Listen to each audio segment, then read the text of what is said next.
Hello guys, welcome back to my channel. Good morning. সকাল সকাল চলে এসেছি একটা নিউ ব্লগ নিয়ে। তো আজকের ব্লগটা একটু অন্য টাইপের হতে চলেছে। তো আজকে রান্নার রেসিপি নিয়ে চলে এসেছি। তো রান্নাঘর থেকেই ভিডিওটা স্টার্ট করছি। আজকে আমি রান্না করব কুমড়ো ডাঁটা আলু দিয়ে একটা নিরামিষ সম্পূর্ণ সবজি।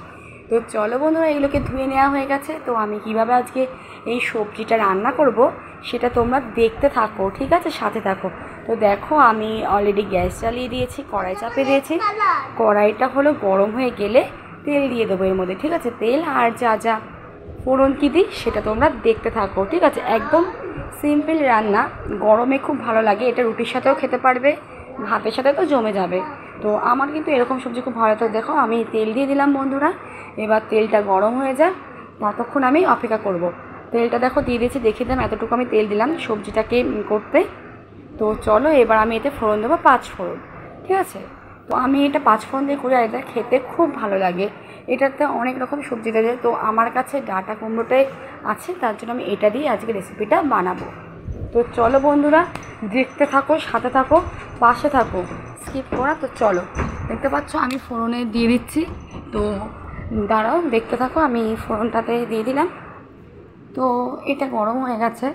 গরম হয়ে যাওয়ার পর এটাকে আমি নাড়িয়ে চাড়িয়ে নিয়ে সবজিগুলোকে না আমি দিয়ে দেবো, ঠিক আছে। তো চলো, দেখতে থাকো বন্ধুরা। সবজিগুলোকে দিয়ে দিচ্ছি এক এক করে। দেখো, আমি সবজিগুলোকে দিয়ে দিলাম, ঠিক আছে। তো সবজিগুলোকে দিয়ে দেওয়ার ফলে তো এটাকে আমি নেড়ে চেড়ে নেবো। দেখো, আমি সবজিগুলোকে এক হাতে ক্যামেরা আর এক হাতে তো সবজিতে খুব প্রবলেম হয়। তো দেখো, আমি হলো এক হাতে ফোনে ক্যামেরা ধরেছি আর এক হাতে সবজিটাকে দিয়ে দিয়েছি। তো চলো বন্ধুরা, এটাকে একটু নাড়িয়ে চাড়িয়ে নেব, ঠিক আছে।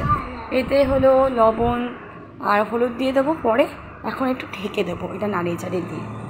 তাহলে কী হবে বলো তো, তাহলে এটা একটুখানি নরম নরম টাইপের হয়ে যাবে। আমি একটু ঢেকে ঢেকে না রান্না করতে ভালোবাসি। ঢেকে ঢেকে রান্না করলে কী হবে বলো তো, সবজিটা 80% মতো না সেদ্ধ হয়ে যায়, বেশ ভালোই হয়। তো দেখো, আমি নেড়ে চেড়ে নিলাম বন্ধুরা। এবার এটাকে না আমি ঢাকা চাপা দিয়ে দেবো, মানে ঢাকার মাধ্যম দিয়ে, মানে এটা অনেকটা হয়ে যাবে।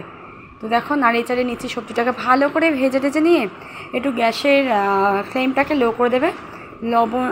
লবণটা আর হলুদটা দিয়ে দিচ্ছি একেবারেই। দেখো, ফিরে আসলাম, ওটা দেখালাম না, ঢাকা চাপাটা খোলাটা দেখালাম না, সেটা আমি একবার তোমাদের দেখেছি। লবণ হলুদ দিয়ে নাড়িয়ে চাড়িয়ে নেবো। আর যারা তরকারিতে মিষ্টি খাও আমার মতন, তো অল্প একটু মিষ্টি দিয়ে দিও বন্ধুরা। আর যারা খাও না মিষ্টি, তারা স্কিপ করেছো। বাট এই তরকারি বলতে না, কিছু কিছু তরকারি আছে মিষ্টি না দিলে ভালো লাগে না, জানো তো। তো তার জন্য বলছি যে মিষ্টি দিয়ে দিও। তো চলো, দেখতে থাকো ভিডিওটা, একদম স্কিপ করবে না কিন্তু বন্ধুরা, ঠিক আছে। আশা করি তোমাদের কাজে লাগবে। আর যারা নতুন রান্নাবান্না শিখছো বা করতে চাও, ইচ্ছা তো করে সবাই একটু রান্নাবান্না করে, তাই না, যেমন আমার ইচ্ছা করতো। তো দেখো, আমি হলো করে নিয়েছি। আমি কিন্তু এত কিছু আগে পারতাম না। আমি তো বিয়ের আগে এত কিছু রান্না করিও নি। তো বিয়ের পরই আমি টুকটাক টুকটাক রান্না করতে করতে আমি দেখে দেখে শিখে গেছি। আমি একটুখানি দেখলে পরেই না করতে পারি।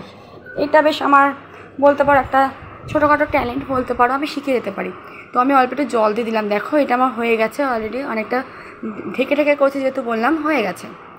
তো চলো বন্ধুরা, এটা কিন্তু খুব সুন্দর একটা রেসিপি আর একদম ছোট একটা ভিডিও দিয়েছি আজকে, কেউ স্কিপ করবে না। আশা করি ভিডিওটা যদি ভালো লাগে তোমাদের বন্ধুরা, তোমরা প্লিজ আবার লাইক করে দিও একটা করে ফার্স্টে, আর কমেন্ট করতে ভুলো না, আর চ্যানেলটাকে সাবস্ক্রাইব করতে ভুলো না। তো চলো, আমার